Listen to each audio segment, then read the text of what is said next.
வந்தே மாதரம். பாரத தேசம் என்று பெயர் சொல்லுவார், மிடி பயம் கொள்ளுவார், துயர் பகை வெல்லுவார். கங்கை நதிப்புறத்து கோதுமை பண்டம், காவிரி வெற்றிழைக்கு மாறுகொள்வோம். சிங்க மராட்டியர் தம் கவிதை கொண்டு சேரத்து தந்தங்கள் பரிசளிப்போம். மகாகவி சுப்பிரமணிய பாரதியார்.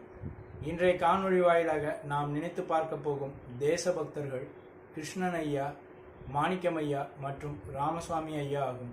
கிருஷ்ணன் ஐயாவை இந்த தேசத்திற்கு வழங்கிய மண் மதுரை ஆகும்.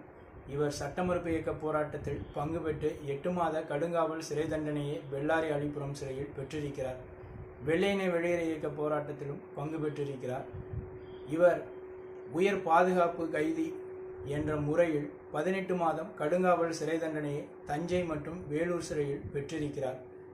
சென்னை அந்நியர்களுக்கு எதிரான போராட்ட குழுவில் போராட்ட சங்கத்தில் இவர் மாவட்ட செயலாளராகவும் நிர்வாக குழு உறுப்பினராகவும் பணியாற்றியிருக்கிறார்.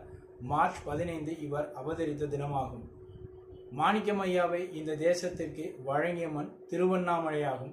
இவர் வெள்ளையனை வெளியேற இயக்க போராட்டத்தில் பங்கு பெற்று 9 மாத சிறை தண்டனையை பெல்லாரி அழிப்புறம் சிறையில் பெற்றிருக்கிறார். மார்ச் 15 இவர் அவதரித்த தினமாகும். ராமசுவாமி ஐயாவை இந்த தேசத்திற்கு வழங்கிய மண் கரூர் எளனூர் ஆகும்.